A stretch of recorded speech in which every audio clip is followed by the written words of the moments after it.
all of these will be recorded and put up onto the Mechanics Millionaire YouTube channel. Also, just by way of the YouTube channel, which is where, again, each week will be posted there.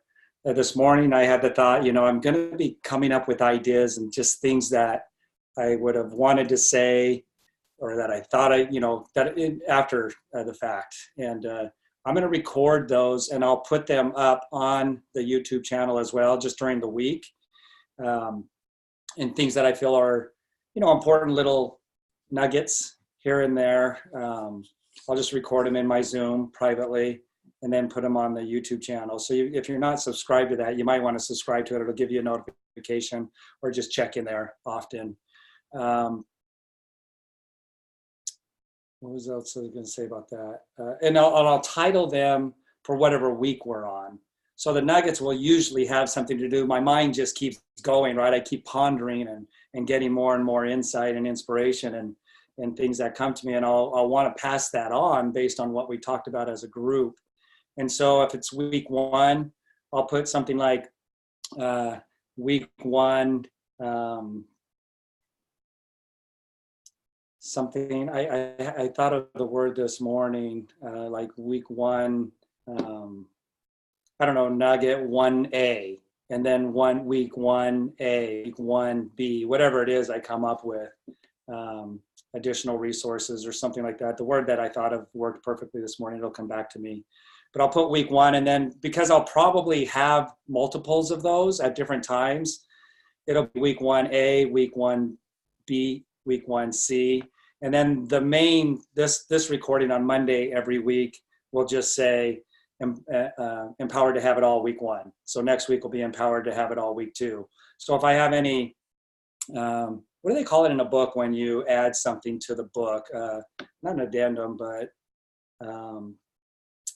something along those lines, but it'll be 1B, 1A, 1B, 1C, depending on how many I have. So that way they're kind of categorized and relatable.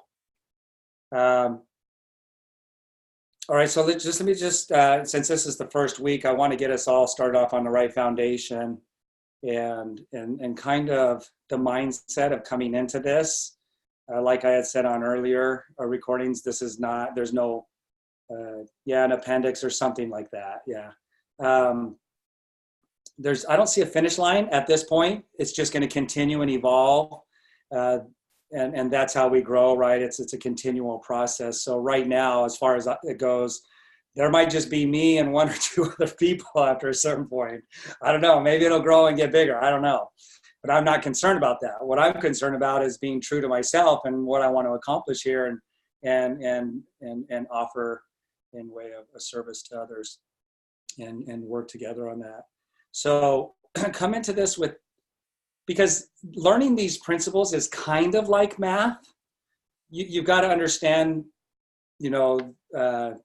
every dynamic of, is it the equation? Is that what you call it? Or the formula? And if you're missing something, it doesn't work. Like it's very important to get the key pieces of the equation or the formula so that you can get the proper result or the proper answer. And so sometimes going through these principles is like math. It's not very entertaining.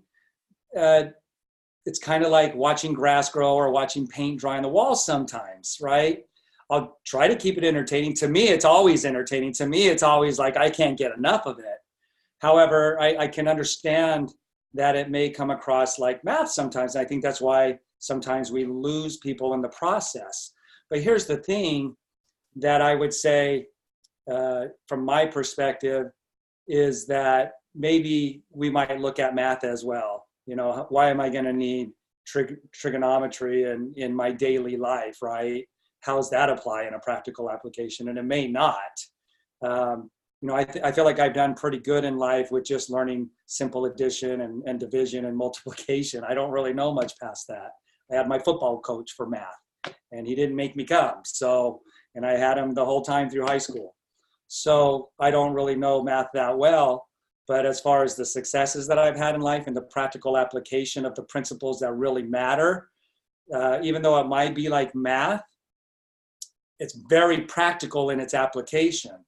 And so sticking to it and just, grinding through it and having that determination to show up, even when it might seem, for lack of a better word, dull or unentertaining, or you don't see how it relates. I'm not one of those people that beats around the bush. I like to go right for the meat and potatoes. But even with that being said, you can't get that all at once, and you can't even digest it all at once if I could. So it's going to be a process that plays out over the course of time. And it's through each week that it builds on the next one. And so missing a week might be detrimental to you're really getting what comes out 4 weeks later. So does that make sense? So I want you to come in with that kind of mindset. There's no finish line to this. Even after we end up, calling it at the end with this particular Zoom, I don't know how long that'll be, but my personal development, my self-actualization, I'll still continue on with it. I'll still continue to do my own studying and in-depth understanding. So again, I just want you to come in with that mindset. A few other things I'm just going to share, and I'm not worried about making sure that I'm making sense in the moment. I'm going to try to make sense of the things that I'm presenting in the moment, and then letting over the long term play out, which I know it will. But I'm very unapologetically going to share the information the way that I share it, and so sometimes it might sound like I'm struggling for something or reaching for something, and it might be the case, but I know that it will come back around full circle. Because truth is truth, and learning any truth is going to be beneficial, whether we totally understand it and see how it fits in our practical application or not. It will come back around and bless our lives. So some of the thoughts that I put down, and as we go through and just kind of setting up this first week, you have to get to where you understand, where you're understanding a knowledge base, to where you understand why you have to proactively think your way through things in a scientific and exact way. So when it comes up to creating your life, a life intentionally, that dream life that is possible, anything's possible, right? Your greatest, grandest version of whatever you can come up with right now is absolutely possible, but you have to do it in an exact way. There's a scientific way to doing it, just like the principle of health. You can't just put any food in your body and get health. There are principles to what needs to be in those foods, and you can't change that. The only thing you can change is the choices you make in what you're going to put in your body. And sometimes we ignorantly put things in that we don't know are not following the principles of health. And so once we make the choice, whether ignorantly or not, we're going to get the consequence. We don't get to choose the consequences after we make the choice. That's built into the deal, right? And so we want to learn what those are in all of our get understanding, but we want to get truthful understanding. And then over time, see how all that weaves together to where we can be an intentional creator of our own lives in harmony and in collaboration with God. So allow yourself to be creative in this. Don't doubt yourself. Trust yourself. Trust yourself because it's personal. These principles are exact and you have to put your life in harmony with them, but the rules are a little bit different. Like for personal hygiene and grooming yourself, there are principles to grooming yourself that you must follow. But look at how everybody grooms themselves. Everybody looks different, the way they comb their hair, the way they may brush their teeth, the way they, dress, and the clothes they choose, and the styles, and the way they even wear them, even to the way they walk, right? It's all personalized, but there are principles that are being followed by each individual. So I want you to realize, because already, just as an example, I talked the other day about doing something, and people wanted to see exactly how I was going to do it. And it's a personal thing to me on how I'm going to do it. And you need to trust in yourself and gather the information that would help you to understand how to do it. And then don't mimic exactly everything that somebody does. right? There will be similarities. Maybe you like the way somebody combs their hair or brushes their hair or curls their hair. And so you mimic that to some degree. But there are other parts that are still personalized to you. But you like that. It's appealing to you. And somebody, but you know, and you may even ask them, what curling iron do you use? But that's learning how to curl the hair. But when it actually comes to curling the hair, that's got to become personalized. And you need to trust yourself in that process. Don't be looking to be commanded in every single thing. What we want to know is the principles and learn the principles so that we can follow their demands. But it's a slothful servant that needs to be commanded in all things. So what we want to learn is the truths and gain that understanding of how I apply that personally, right? And if there's some things, because we're going to relate this to Isagenix and how to apply these things to our Isagenix business specifically, that is my agenda here. And taking the two and applying them together. But there's going to be some things that are common. There'll be things that we do that we're duplicating that are common, but most of it still, a small percentage of it will be exactly the same. A much bigger percentage of it will be personalized. And that's an internal thing. And that's such an important part to understand, because that's what really enacts some of these principles that we're going to learn. That's how you do the practical application of some of these principles. And if you're waiting to be commanded, you're going to be missing some of the rules that those principles demand from you, the personalization of some of the principles. All right. So trust yourself, allow yourself to make some mistakes and be creative. You'll learn from them, you'll grow, and you'll start to master these things as you do that. And I'm going to be a little bit redundant throughout this, but if you wait to be commanded in all things, you will fall short and you'll miss the mark. Okay, because the real mark is you as an individual growing and contributing and being creative and adding complexities. If you were commanded by somebody who wants you to do things and you want to do them the exact same way they do in every instance, and you're not allowing yourself to be creative, that's not creating more complexities. That's a slothful and an unprofitable servant. So the reason you are is to add your uniqueness and your variety and your complexity to the universe. But there is a certain and scientific way of doing that, all right? So the fundamental principles, those are what we're going to seek to understand more here. And once you understand those principles, you'll understand the guidelines that you have to work within when it comes to applying your personality to it, right?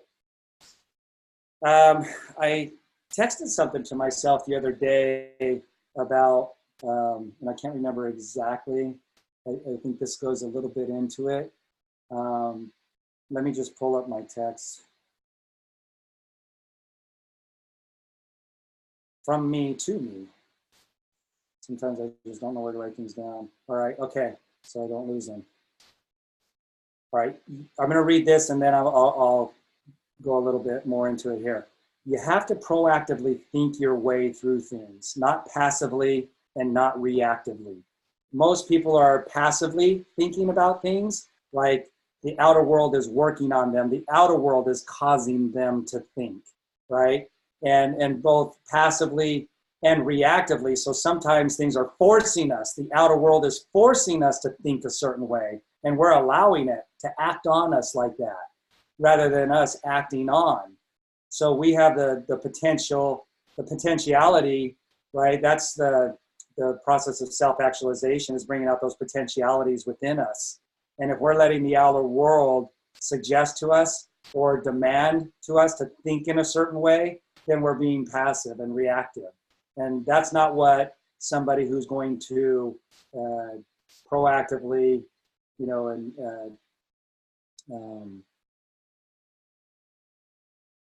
what's Carrie's license plate say? Life by design, somebody who's going to intentionally create their life, right?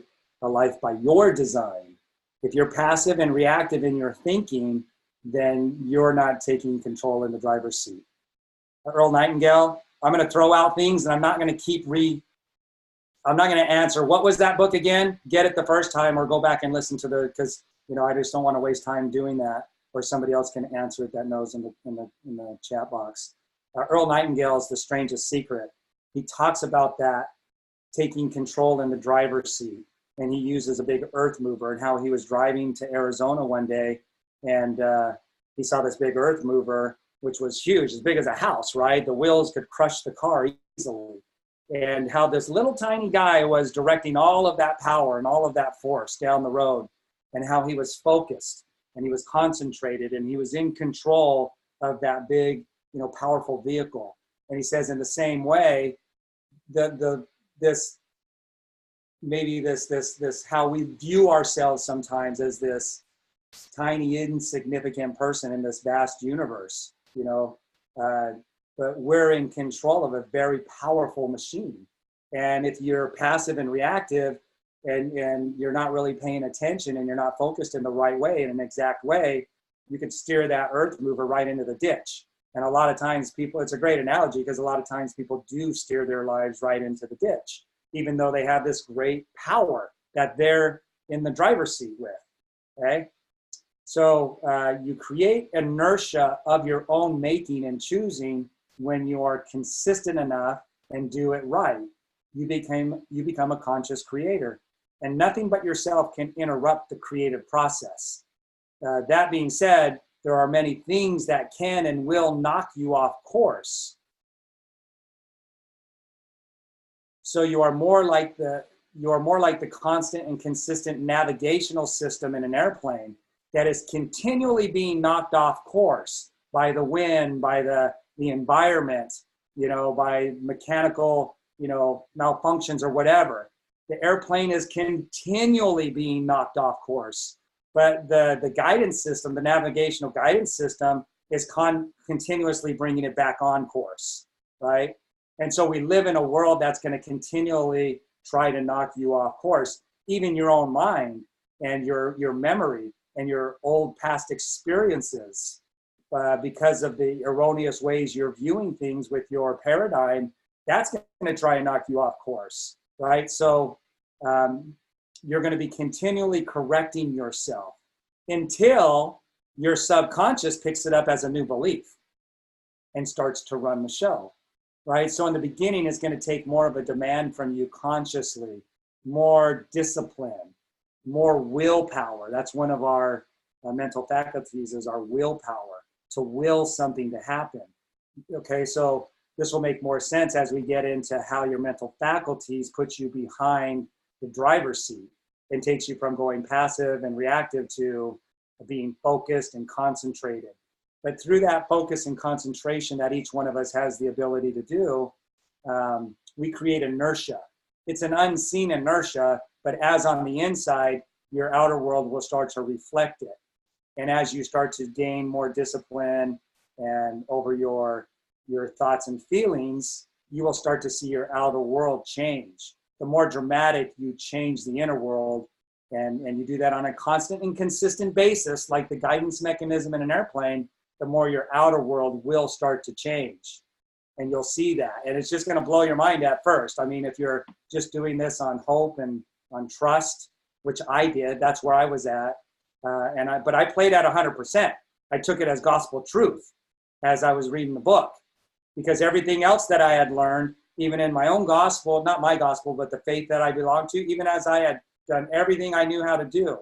And even though it didn't always coincide with that, because I didn't see how it coincided, there were some gaps there, I still trusted in it and played at 100%. I didn't pick and choose what the book was going to tell me to do.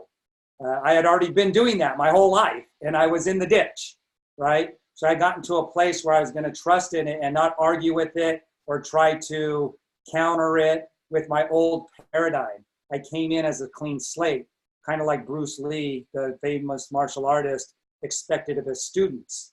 He said, if you come in here with your cup full, there is nothing I can do for you. So I did that on my own choosing when I read the book. And there were other factors that got me to that place, but nonetheless, it was up to me to play at 100% and not, counter something because of what my paradigm was telling me and how I'd already been running the show, right? It hadn't gotten me to where I was wanting to go, so I played at 100%. right? But you will create inertia of your own making. There's an inertia that happens. And inertia is the property of matter by which it retains its state or its velocity along a straight line, so long as it is not acted upon by an external force. So there's an inertia that you create, and you can create it down a very straight and very narrow line that will start to manifest in your world when you do it in a scientific and exact way, all right? And the way that we create that inertia is with the mental faculties that we have. We're the only living beings on the entire planet that have these mental faculties, because we are the offspring of a Heavenly Father. And so we inherited those same, that birthright. Bob Proctor calls it our birthright. You were born rich. You were born with infinite possibilities. So we're the only beings on the planet that have these mental faculties, which are reason, intuition, imagination, memory, will, and perception. This is what gives us the ability to make anything possible, right? Anything possible within the realms of natural law, right? Within the realms of natural law. I can't do things that they could do in science fiction movies because that's not reality when it comes to natural law. But working within natural law, there isn't anything I can't accomplish. There's nothing that I can't have, do, and be within that realm, right? And these are the mental faculties that allow us to do that. And what Einstein said about imagination is very empowering to each of one of us as an individual. Each one of us has an imagination. He says it's the most powerful thing that you have, because knowledge is limited, but imagination is unlimited, right? All right, so just know that you create inertia with your thoughts. You're already doing it. Again, it's going to take more effort when you go to change the patterns that you've already created and the paradigms that you create. It's going to take a lot of willpower from you. We're not going to sneak past the amygdala with this. So it's going to take a lot of willpower and discipline and patience and insight, right? Reason, intuition, perception. It's going to take some insight from you that will grow, but it's going to take that willpower to do it, because we're not sneaking past the amygdala on this one. The Forever Pack sneaks past the amygdala, but this is asking of you to make some big changes in your life. All right.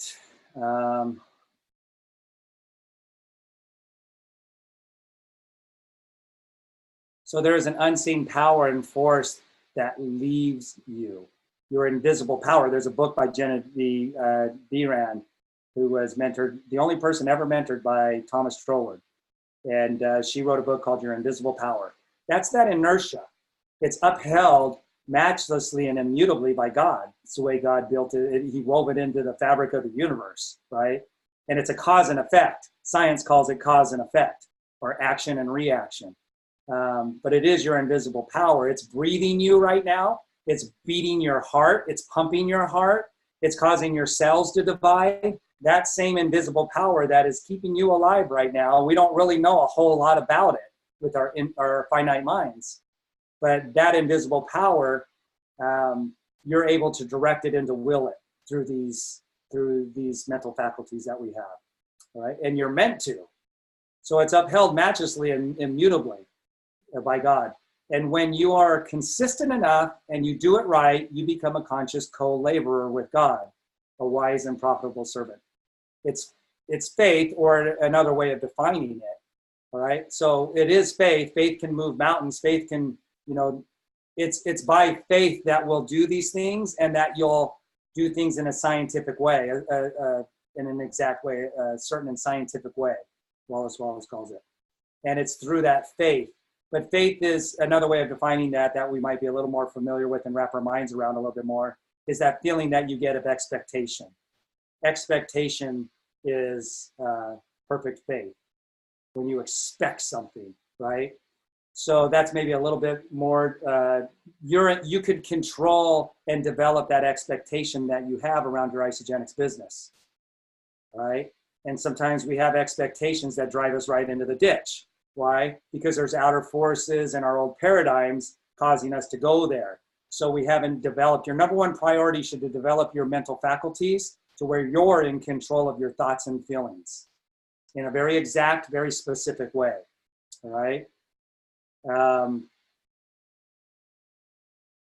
right, so expectation. You've developed your mind around a thought up idea or concept, so much so that the unseen is expected and the unseen becomes seen.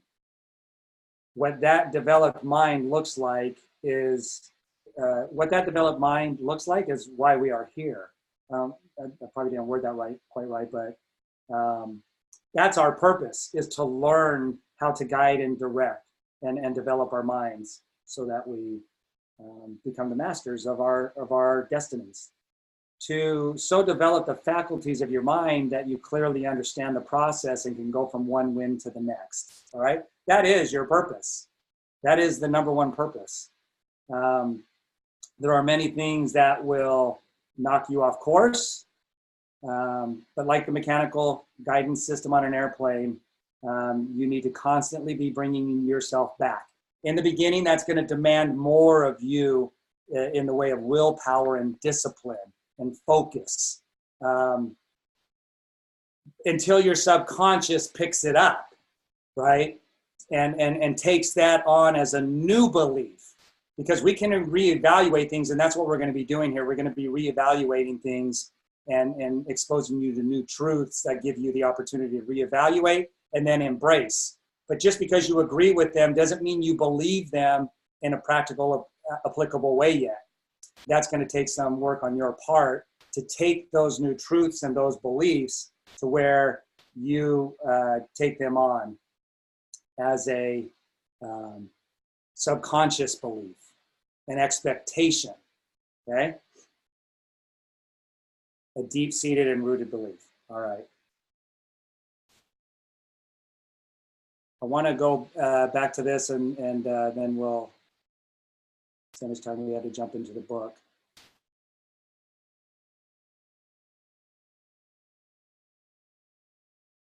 So talking about bringing the mindset and Isagenix together, in Wallace, in the book, some of you may have read the first chapter already, and Your Right to Be Rich, and he talks about two people having the same business and doing it in the same way, physically in the same neighborhoods, the same part of town.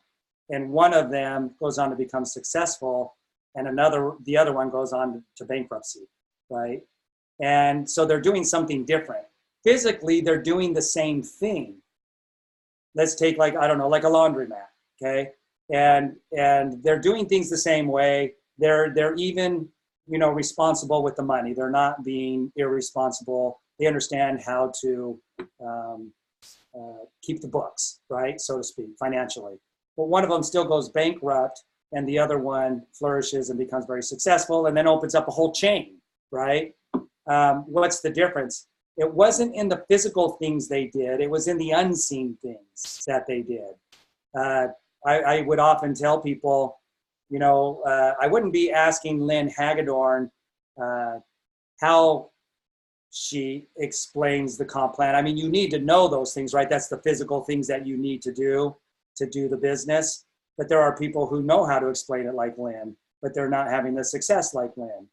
I would ask Lynn, what books are you reading that are teaching you how to think and how to feel? What are you thinking during the week? What are you thinking before you share the compensation plan with somebody? What do you think about that person after you've shared the compensation plan with them? Where does your mind go? Like when you don't have to be talking about the comp plan, what are you thinking about? What are you focused on?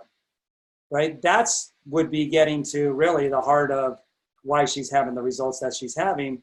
And that would be the difference between the dry cleaning that goes on and creates a huge chain and everybody knows them versus the one that went bankrupt, right? And Wallace talks about that in the book. So that's what we're doing here, is we're going to get to that unseen. That is really first cause. When Tony Robbins was asked to speak at our celebration for like 4 or 5 hours, he said, man, I'm going to go right to the cause. I'm going to go to first cause. We're going to get to how you're thinking. That's what he talked about, how we're thinking and how we're feeling, and getting to a place where we could get some sense of that and how important it is, and then how to start to discipline and understand the ways of disciplining ourselves to think in a certain way, create a certain feeling within us. Right, so that's that unseen part. That's the first priority. Once I started getting that information on the right level, not just thinking positive, but learning the principles, everything started changing. I started going from one magnificent win to the next. And it blew my mind and a lot of other people's minds. So as we do that, it's going to challenge you. And this is what I love about Isagenix. And when we get Isagenix in us, not the products, but the mission and vision of Isagenix and what it's capable of doing, the potentialities that it can bring out of us as an individual and how we can help facilitate that in others, that's really what gets us excited when we get a glimpse of that. And our greatest joys, and I'm going to read this because it's very powerful. It impacted me this morning as I was listening to it on the way home from the gym. I took a picture of the 2 pages. And just, I'm going to throw these little things out. And I think they're of value in the bigger picture of things. But this is talking about an outward mindset where we're actually doing things because we care about others. And it says, when people focus on themselves rather than on their impact. So when people focus on themselves rather than on their impact, so the impact that they can make in other people's lives. So when you're focused on yourself, lots of activity and effort gets wasted on the wrong things. The absence of collaboration results in low levels of innovation, and employees disengage due to the boredom,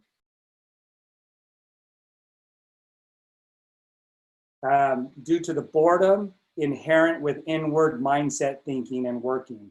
So, and my screen just popped up something. Let me just unshare real quick. For those of you who have camera on, can you still see the screen? Were you able to see the screen and still hear me just fine? Yeah, okay, something popped up on my screen. I'm not sure what it was about the Zoom. Okay, so what I'm getting from that, and I've watched this happen, is if you're not, I mean, there has to be some sense to really succeed of wanting to impact other people's lives.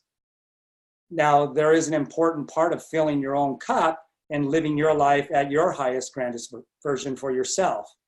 But there has to be this collaboration with others. And so part of self-actualization is in impacting other people's lives in approaching that self-actualization for yourself. It's imperative and it's essential. And if you don't do it, you lose interest, you lose creativity, because you're not being inspired from where inspiration comes, right? And so you're not tapped in. The more you can develop this understanding and this implementation of really truly impacting other people's lives and truly from the core being motivated by that, the creativity starts to flow. It's the universe wanting to collaborate with you now and helping you. It conspires to help you learn at a faster pace and master things at a faster, more rapid speed. And so it's just such an important part of self-actualization, right? So when it comes to health, yeah, we want to self-actualize with our own health, but in building a business of Isagenix, you've got to want to help other people, truly help other people. And I believe that, I think everybody on this Zoom absolutely feels that way to one degree or another. We can foster and we can develop that to a more clear, defined, specific degree and increase that. We can self-actualize that even. So wanting to, and again, that's being true to yourself, because you've got to want to do it for yourself. And you've got to see yourself there. You know, we're going to learn more about that through the law of attraction and the law of assumption and your part in that, how critical it is. But again, it's being the walking billboard. It's like I said, right here on my wall, I have in printed lettering, above all else, to thine own self be true. So I'm going to be true in the sense that, yes, I want to help people with their health because of how it's helping me with my health. Right? And I could just do that in a constant circle, just keep circling that back and forth, and then creating freedom financially with Isagenix, right? I want it for myself, but I truly want it for other people. I want other people to succeed, right? And so I'm gonna be true to myself with that, and in doing that, and in explaining that way, I'm really explaining some of the principles in a more generic way. We'll get more defined on these principles as we move forward, but I'm really explaining the actions, the results of somebody who understands these more deep, more profound principles that certain scientific way. So creating the freedom to experience more. Yes, you do have to learn the mechanics of that, but there's an inward thing that needs to take place. That self-actualization is more about how you're internalizing these for you and for other people, right? Which results in a more fulfilling, purpose-driven, fulfilling life. And I don't know anybody that couldn't feel a more purposeful, more fulfilling life from helping other people and yourself in these two areas. I would say they're the most important two areas in our lives, is our health and the options that we have in making choices every day. So every one of us has an internal desire, I believe, in these two areas to do better, to go from good to better to best. So every one of us has that internal desire. Even so, in Wallace Wall's book, it's going to be a paradigm challenge for some people. It's your desire to get rich. Like, I'm talking not just enough to get by, not just to live a fairly comfortable life. I'm talking very, very rich. It's part of your divine driven desire. It's not normal to think otherwise. It's a suppressed, if your paradigm has gotten to the place where money makes you feel uncomfortable saying, yeah, I'm very rich. If I desire to be rich. If you're uncomfortable with saying that in front of people that you know and people that know you, then you've suppressed that innate desire, that divine desire that's within us to have the unrestricted free use of things. There's a law of abundance, and abundance means there's no end. There's an infinite supply, and you can never take more than your share. You could scoop up enough to be very, very, very wealthy, and there's still an infinite amount left. It's when we start thinking of lack and that we're taking something from somebody, and our paradigms can get built around that, and those erroneous ways of putting all of that together, where now it becomes a subconscious driving factor that keeps trying to course correct you like the airplane. And that's the dichotomy that we find ourselves in, this situation where, most people are dwelling down here on the very basic needs. They're in survival mode, but they don't have that exuberance for life. They have low levels of innovation. There's boredom. There's depression that sets in. And it's part of the human experience, but it's also the opportunity to rise above it and tap into what you were born to be. All right. So in moving forward, there is absolute principles that we need to have explained to us. And they're not principles that I made up. It's tapping into the right sources that can explain those principles. If we don't get them, then we just go in this vicious cycle. It's either ignorance or we self-betray. Leadership and Self-Deception is a book that I've recommended. I highly recommend it. I'll be teaching some of the things out of this along with what we're going through. But self-betrayal is when we don't take the action we know we should be taking. Like when it comes to eating healthy and we make the wrong choice instead of the right choice. Well, every time we do that, we stay stuck. Why? Because we don't take the action that moves us forward. We took the action that moved us away from it. And people are doing that in their lives in pretty much every area. That's why we get stuck down here. That's why there's so many antidepressants out there. That's why there's so many addictions. That's why there's such a high suicide rate. That's why there's just so many unsatisfied people. That's why we have the news, CNN, constantly negative news. They're just dwelling down here, right? And the reason there are no action, the reason you stay here is because the actions weren't taken to lead you up to here, which the principles, if you follow those actions, which are principle-based, which your conscience knows something about, but Wallace is going to teach us a lot more that we'll have options to start obeying, right? And if we obey those principles and we learn how to apply them in a practical way with our Isagenix business, you have to move forward scientifically, factually. The law of physics demands that you must move forward. But the problem is people self-betray, they don't take the action, and they go into self-justification. as to why they didn't take the action. And then they're dissatisfied with life. And a lot of times that's ignorance that causes that, until somebody writes in a book on how to do it. So Charles Barkley said, I had a desire to go back and teach knowledge to those that are still living in the environment that I grew up in, where there wasn't a lot of opportunity. Charles Barkley, the famous NBA basketball player. I just saw a very short piece of his documentary. And he said, having the success that I have now and the way that I'm able to live my life, it's not the same as that environment that I grew up in. It's dramatically different. It's better. I have a more fulfilling, purpose-driven life. I have a moral obligation, he said, now to go back and teach them some knowledge so they can gain some understanding. Through that knowledge and understanding, they start to create some new ideas and beliefs about themselves. Some will, some won't. Some, when he goes back and he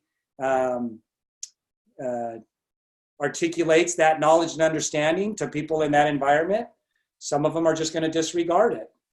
And they're not going to see how it relates or whatever the case is. But some of them will pick it up. They'll go right into the new behaviors based on what they learned from Charles Barkley.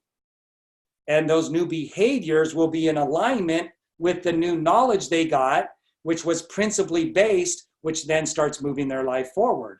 And they start to ascend the self-actualization pyramid. They start to get a sense of belonging. They start to get a sense of feeling needed because of what they're accomplishing with their personal life and how they're living their life because of the behaviors, the new behaviors, which if you reverse engineer that, the behaviors didn't come first. It was the knowledge and understanding which gave the new ideas and the new beliefs, which then created the new behaviors. Without this here, you couldn't create the new beliefs and the new behaviors. So once you get the new behavior, when it's in alignment, you could go from erroneous behavior and beliefs to erroneous beliefs and behaviors. And a lot of times people do that because who are they going to their information for? The same people that are sick, broke, unhealthy, and unfulfilled, right?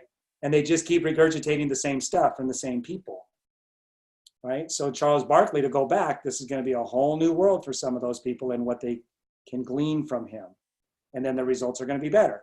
In the way of better, I mean more joyous, more fulfilling, more purposeful, right? So they're immutable laws and principles. That's what Charles Barkley, and how he's going to teach that to them, I don't know. I don't know how much he knows about the specific principles, right? And how to articulate those. Some people not really knowing will go, you just got to be positive minded. You got to think of things in a positive way. You got to set goals, and then you got to stick to those goals and just keep going for them until you reach them. But if they don't get all of the information they need to reach that goal because they're breaking some principle that they don't know about, it wasn't articulated to them from the instructor, then they'll continue to stay down here. That's even more frustrating when you know that you have some sense of being able to accomplish anything, but you're not getting there. It's because they're missing a principle. Find the principle, obey it, and boom, off you go. That's how it was for me. But prior to learning those principles, it was very frustrating for me. This book right here, The Science of Getting Rich, was the book for me that filled in the missing pieces. There were already pieces that I had because of my commitment to learning principles, but I'd never heard them like this. And the biggest piece that I was missing was really, guiding and directing my thoughts and creating that inertia consistently in a certain scientific way. So we're going to learn how to do that with Isagenix. I did a podcast based on Charles Hannell, which is the book I read after this, and it was 300 shows. And I didn't talk about Isagenix at all. People don't even know that I was part of Isagenix in that podcast. And it was ranked number 13th in the world. And a lot of people's lives have changed. I've gotten messages and awesome things that have happened in people's lives, how they've applied them. They've figured out how to put them together. But in this particular Zoom, we're bringing both of them together with Isagenix. I believe Isagenix is a divinely inspired company. There are so many principles that moves a person forward into self-actualization just from, engaging in Isagenix and being a part of it and using the products and following the systems that they have for health and wealth creation, all right? But your old paradigm can hold you back. And this is what I realize this. I've known this ever since the day that I was able to unlock, my own paradigm. and step through the door. And I've been teaching this to Isagenix associates on a, sometimes on a one-on-one basis or a super Saturday, but I've never done it like this. And I don't know anybody in the history of personal development that's ever done it like this, where, we have the vehicle, and this is the only vehicle we're going to be talking about, along with these very powerful principles that we can learn. All right, and then that will kick in the law of abundance in your life. All right, so with that, I just want to check in, and then we'll jump into the book and start hitting that. Just, I'm going to, or if anybody has any questions or any comments they want to make, just put it into the chat box and I'll unmute you. And I'll check in like that, because I just want to, sometimes questions help to make things clearer for all of us. And sometimes it brings brand new things to view that just get downloaded in that mastermind, which, Think and Grow Rich talks about. We'll tap into that inspiration. You'll see it right in front of your eyes and your ears. You'll see that on here, that we'll all learn something because of the questions and conversations that take place. Okay, I'm just looking through here real quick. Anybody, I can see the people on the video. Anybody have any questions or any comments they want to make? Hey, Dave, I wanted to just ask you, when you talked about the Earl Nightingale talking about an airplane being off course most of the time, right? And I just thought of something. When I first learned to fly, I had a airplane that I had to steer, and I was watching the compass, right? And so I'd be off course for maybe 10, 15 minutes. And then I'd look at the compass and realize, oh my God, and I'd do a course correction, right? But now airplanes are computer controlled, so that they're only off course for maybe a few seconds, and then the airplane corrects it. Have you found that with yourself? When you get off course, you have this computer correcting called your subconscious mind, and it's part of your identity, and your subconscious feels uncomfortable, just like it would feel uncomfortable if your heart stopped beating. It's not going to let your heart stop beating, right? That's all controlled by your subconscious mind. And I mean, do you find that your course corrections just happen instantaneously without you even noticing it? You have a dysfunctional, you do a self-betrayal, but you course correct, your subconscious pulls you in automatically because it's your identity. Yeah, here's the thing. Does it happen to me a lot? It happens all the time, because I'm constantly setting a new goal for myself. So, if I reach this goal right here, let's go in a stair step, goal number 1, and I reach it, I may hang out there for a little bit because I love how I'm living my life at that level of of living that is better than this level that I was living here, right? I was unsatisfied right here. You should never be satisfied. If you're satisfied, you're out of the game. You are not living the purpose for why you were born, because there's always something new that shows up. Once you hit one level, you see the next level, right? So you should be grateful, but never satisfied. Bob Proctor says, my grandmother was wrong that we should be satisfied with what we got, right? So the course correction, once I'm right here, so now I'm here, but I want to be here. This is the new goal. The reason I'm here now, like I could reach here, but it really hasn't, like it'll go up and down. Have you ever noticed that as you're going towards your goal, you start to see some of the results? So in reaching your goal, you start going like this, and you might reach it and come back down. That's because your subconscious hasn't accepted the new belief. Your mechanical guidance system like the airplane has not yet accepted that new concept or those new beliefs that you've come up for yourself, that new image. So right here, the new image that you're holding for yourself, the new identity, the way you want to be living your life, your subconscious hasn't totally picked it up yet. Although you've been consciously making yourself live those principles that bring it into your life. But because it's not a subconscious guidance mechanism yet, the moment you let your focus go and you don't pay attention to what your subconscious is now directing you, the subconscious is going to try to bring you back to where it was already set, like a thermostat. A lot of times they use a thermostat. So what happens is you got to keep pulling yourself back up consciously, right? The moment I let off, and I mean, how long can you hold one thought in a particular way consciously? You know, that's the goal. How long can you do it? In the beginning, it was 5 or 6 seconds before my mind that was undisciplined would take over. But then I grew and developed that to where I could do it for 30 minutes. It took time and effort, just like working out at the gym. And I got to where I could hold one singular thought in a certain way for 30 minutes. You know, now I developed that faculty of my mind in the way that I thought about it and the way I felt. But it wasn't a subconscious thing yet. So here's the subconscious, the airplane mechanism that's trying to get me back on course. And I'm like, no, I don't want to go to Arizona. I want to go to Canada. But the subconscious is like, no, you're set for Arizona. You dialed me in on Arizona. That's where you're going. And I'm like, but no, I don't want to go to Arizona. I've already been there, done that. I want to go to Canada now. And so I'm going to take the steering wheel and move it consciously, right? And so the moment I consciously let go of the steering wheel, where does it go? Back to where the subconscious is set, like a thermostat. But when I do it enough, long enough, it reaches this is my new subconscious level.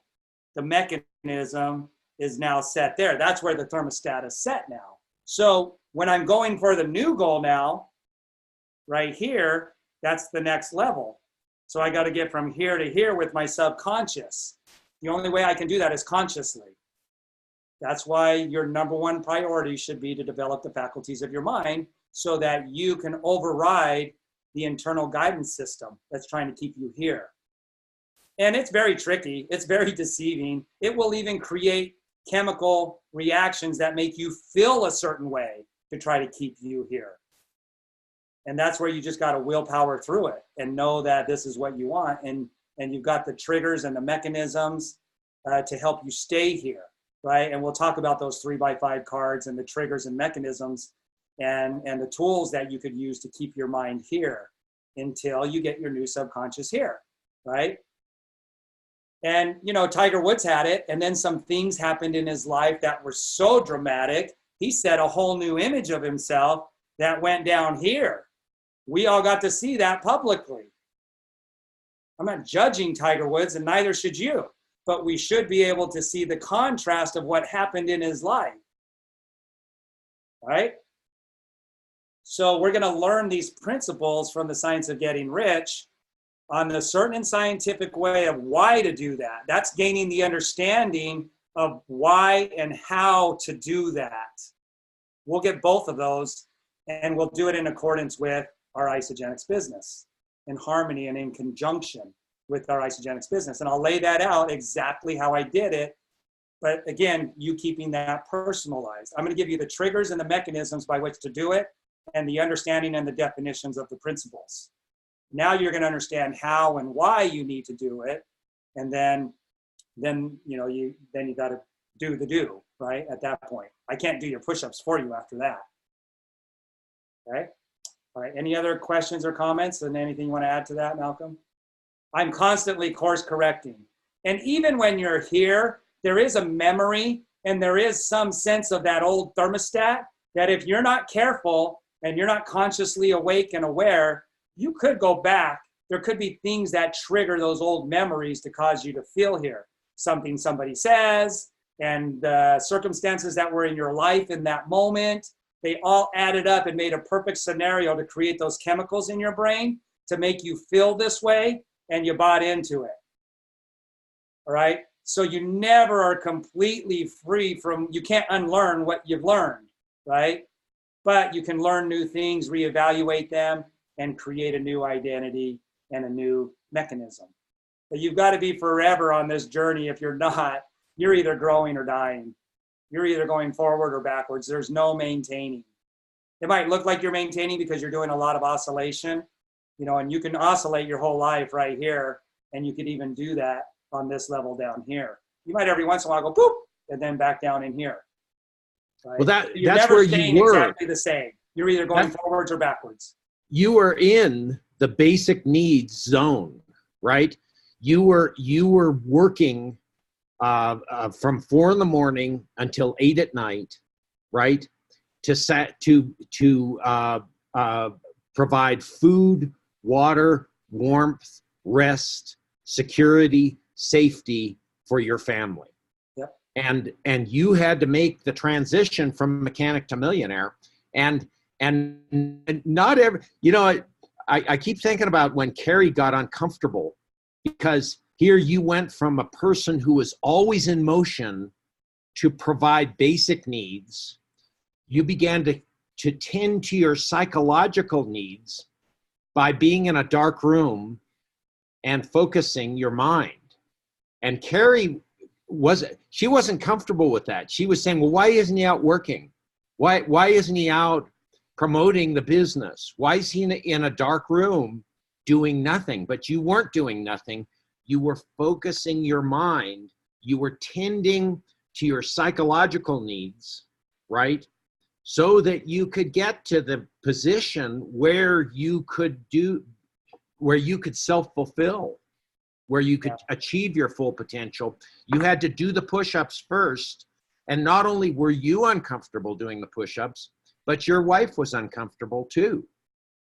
Yeah, doing a little bit of backstory on that too, that the exposure that I had to that was what I was reading, but also Jimmy Smith, who's our #1 all-time income earner. Jimmy's 91 now, and him and his 2 daughters and his family have made over, I think, like $70 million in Isagenix, right?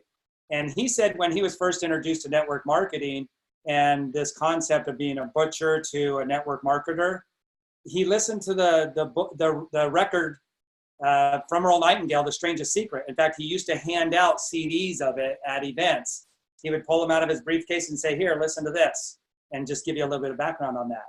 He would listen to it in his office with the lights off over and over and over, same record. Why? Because he was wanting to understand these principles, gain a deeper understanding. And each time you listen to a principle being explained, you learn something deeper, right? So now his ideas and beliefs are starting to expand and his behaviors are going to change. But also as he gets into action with those behaviors, there's a greater faith and expectation because of what he knows and understands. So he would listen to that record over and over and over.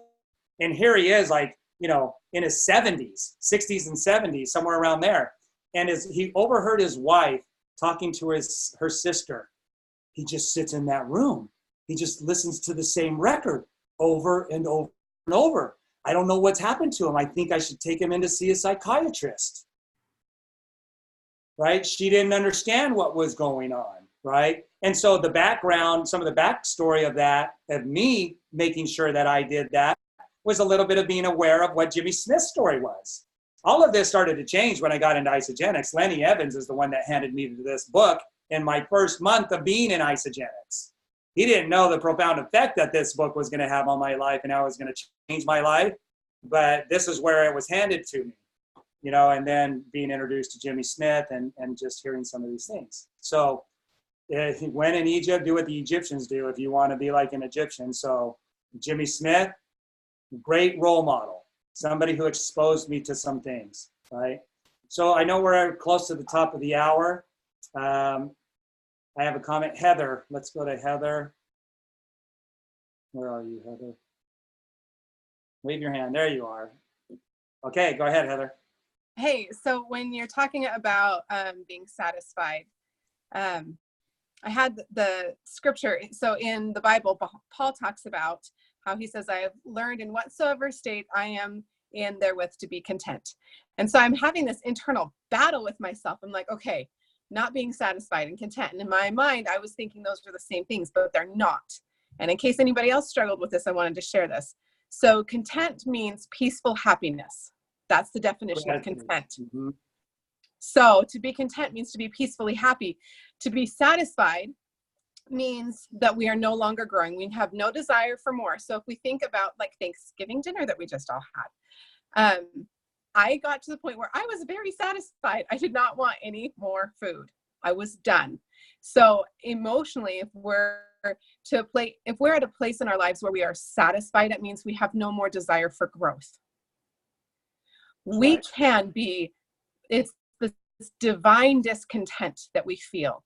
It's that yearning for growth, and it's applying that peaceful happiness at the same time. It's having that feeling of gratitude and of peace at the same time as having the desire to grow. Those two things go hand in hand together. So for me, this was a huge aha, was realizing that satisfaction and content do not mean the same things. That difference was huge for me. I just wanted to share that. Yeah, exactly. It's more along the lines of gratitude, right? And look how many times the Bible has been translated. So you've got to be very careful on how you take one sentence and create a paradigm around that and a belief around that. Because there are way more scriptures out there that talk about growth and prosperity and abundance. Way more. And some people are erroneously, and I don't think it's on accident, I think there's a force out there that inspires people to teach things out of context, okay? So growth is synonymous with abundance and expansion, right? And so as a creator, you know, the more you're committed to growing, the more you're going to bring into your life, especially with a company like Isagenix. Who wouldn't want to grow? You got to put 2 and 2 together. The bigger your organization is personally, the more lives are going to be impacted. Well, the bigger your organization is, the more income you're going to be receiving. They're synonymous. Growth, impact, wealth, it's all synonymous within Isagenix. That's why I call it a divinely inspired company. The principles are built into it to bless humanity on a level that, quite frankly, has never been blessed on this level before, right? Great points, Heather. Whoops. Okay, I know we're at the top of the hour. Let's just wrap this up. I want to stick as close to the hour that we can.